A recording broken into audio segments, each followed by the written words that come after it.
सुलोचना की बहू रजनी की फुर्तीलेपन की तारीफ पूरे मोहल्ले वाले किया करते थे। वो अपने सभी कामों को इतनी फुर्ती से निपटा लेती थी कि लोगों की आंखें खुली की खुली रह जाती। जो काम लोगों को घंटों लग जाते करने में, वो काम रजनी कुछ ही मिनटों में कर लिया करती। एक दिन सुबह के समय सुलोचना की पड़ोसन कमला उसके घर आती है। सुलोचना, आज मेरे घर में बहुत सारे मेहमान आने वाले हैं और मेरी बेटी भी घर पर नहीं है। अगर तुझे बुरा न लगे तो क्या तू अपनी बहू को थोड़ी देर के लिए मेरे घर भेज सकती है, ताकि वो मेहमानों की देखभाल कर दे, उनको चाय नाश्ता दे दे। कमला बहन, तुम भी कैसी बात करती हो? मेरी बहू तुम्हारी बहू भी है, इसमें पूछने वाली क्या बात है? तुम जब चाहो मेरी बहू को अपने घर बुला सकते हो, मुझे कोई एतराज नहीं है। सच में सुलोचना, तेरा दिल बहुत बड़ा है, वरना कोई अपनी बहू को ऐसे दूसरे के घर में काम करने के लिए नहीं भेजता है। लेकिन तेरी बहू की फुर्तीलेपन की चर्चा पूरे मोहल्ले में है, इसीलिए मैंने सोचा तेरी बहू को बुला लो, क्योंकि जितने फुर्तीलेपन से वो घर के बाकी काम करती है, उसी फुर्तीलेपन से वो रसोई भी बनाती है। हाँ, ये बात तो तुमने सही कही। जब तक लोग काम करने की सोचते हैं, तब तक मेरी बहू सारे काम कर देती है। तभी तो मैं तेरी बहू को बुलाने के लिए आई थी। अगर मेरी बेटी होती तो मुझे कोई दिक्कत नहीं होती, वो बस देख लेती। अब तू ही बता, मैं अकेले क्या क्या देखूंगी? मेहमानों से बात करूंगी, उनकी खातिरदारी करूंगी।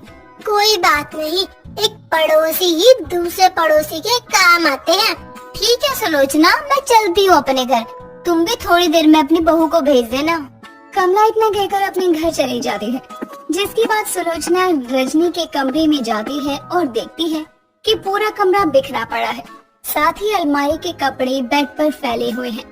तभी सुलोचना रजनी से कहती है, बहू, मैं तो तुझे यहाँ ये बताने आई थी कि तुझे कमला आंटी के घर जाना है। उनके घर मेहमान आने वाले हैं और वो बेचारी अकेले ही सब संभाल नहीं पाएगी। लेकिन तूने तो यहाँ शाम तक का भी काम फैला रखा है। माँ जी, आप चिंता क्यों करती हैं?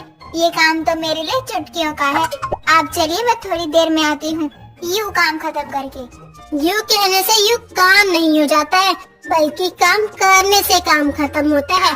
मुझे नहीं लगता कि तू अपना सारा काम खत्म करके कमला के घर जाकर उसकी रसोई संभाल पाएगी। माँ जी, मैंने कहा ना कि आप चिंता मत कीजिए, मैं सब देख लूंगी।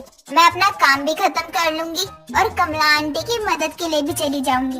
वो तो तेरा बिखरा हुआ कमरा देखकर ही लग रहा है कि तू कितनी मदद कर पाएगी कमला के घर। सुलोचना इतना कहकर वहाँ से चली जाती है। थोड़ी देर बाद रजनी अपना सारा काम खत्म करके कमला के घर जाने लगती है। तभी सुलोचना रजनी को दरवाजे पर रोकती है। कहाँ जा रही है बहू? कोई जरूरत नहीं है कमला के घर जाकर मना करने के लिए कि तू नहीं आ पाएगी। मैं उससे फोन करके मना कर दूंगी, कह दूंगी तेरी तबीयत खराब है। माँ जी, जरूरत क्या है उन्हें मना करने की? मैं तो जा ही रही हूँ उनके घर उनकी मदद करने के लिए।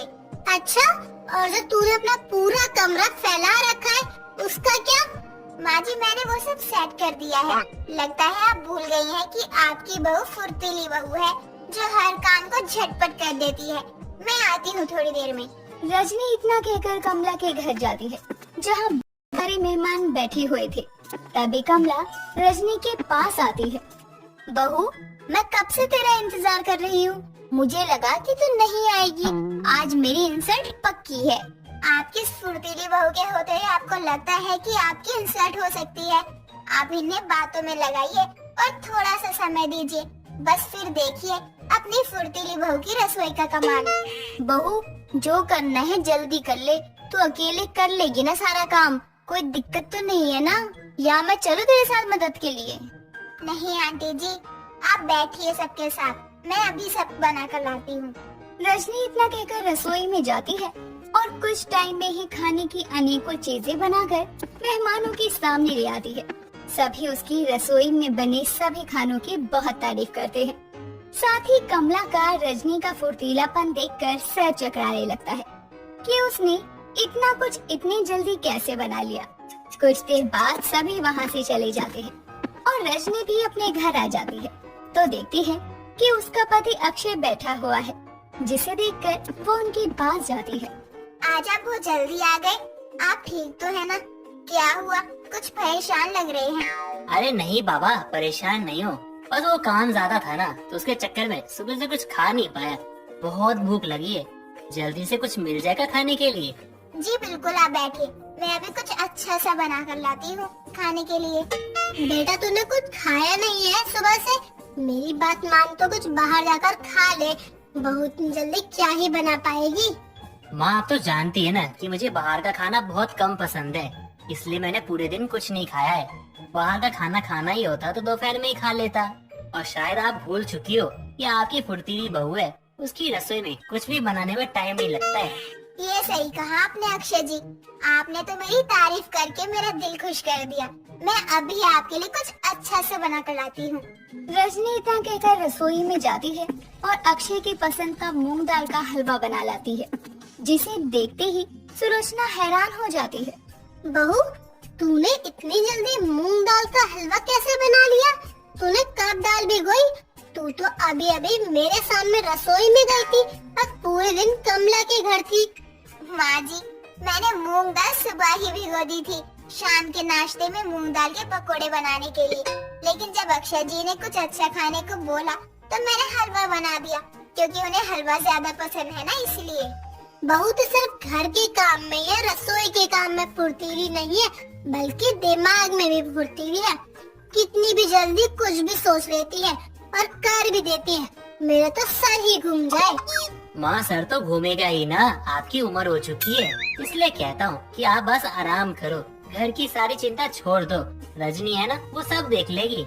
हाँ वो तो है, लेकिन थोड़ा ध्यान से बहू, ज्यादा फुर्तीलापन दिखाने के चक्कर में कोई नुकसान मत कर देना।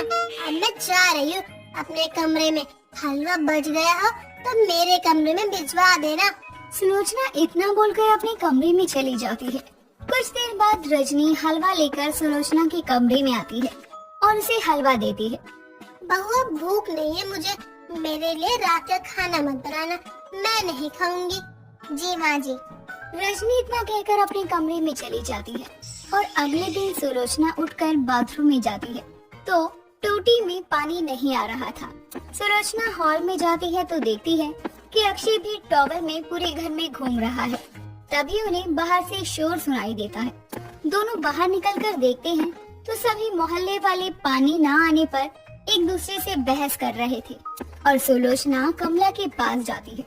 क्या हुआ कमला बहन, कि मोहल्ले में किस चीज का शोर हो रहा है? पानी क्यों नहीं आ रहा? पानी की पाइपलाइन में कोई दिक्कत हो गई है क्या? हाँ सुलोचना बहन, सुनने में आया है कि 3 दिन पानी नहीं आएगा। हमारे तरफ की पानी की पाइपलाइन टूट गई है, काम चल रहा है, इसीलिए इन्होंने सिर्फ 2 घंटे के लिए रात में पानी दिया था। कब आया कब चला गया किसी को पता भी नहीं चला। माँ, अब मैं ऑफिस कैसे जाऊँगा और खाना पीना कैसे बनेगा? बिना पानी के तो कुछ भी नहीं होगा। मोहल्ले में पानी न आने की वजह से सभी परेशान होते हैं। तभी रजनी मंदिर से घर आती है और मोहल्ले में भीड़ देखकर अपनी सास के पास जाती है। क्या हुआ माँ जी, किस बात की भीड़ लगी है सुबह सुबह? बहू जब पानी नहीं आ रहा तो तुम नहाई कैसे? पूरे मोहल्ले में पानी नहीं आ रहा है। हाँ माँ जी, पता है मुझे। मैं कल रात में जब सब्जियाँ लेने गई थी तभी मैंने टूटी हुई पाइपलाइन देख ली थी। तो जब रात में 1 बजे पानी आया तो मैंने छत पर रखी दोनों टंकी में पानी भर लिया था और रसोई का भी सारा काम खत्म कर लिया, खाना भी बना लिया था। तो हमें पानी के लिए परेशान होने की जरूरत नहीं है। रजनी का फुर्तीलापन देखकर सभी मोहल्ले वाले दंग रह जाते हैं। जहां मोहल्ले वाले पानी की बूंद के लिए तरस रहे थे, वहीं रजनी के फुर्तीलेपन की वजह से सुलोचना के घर में पानी की कोई भी परेशानी नहीं होती।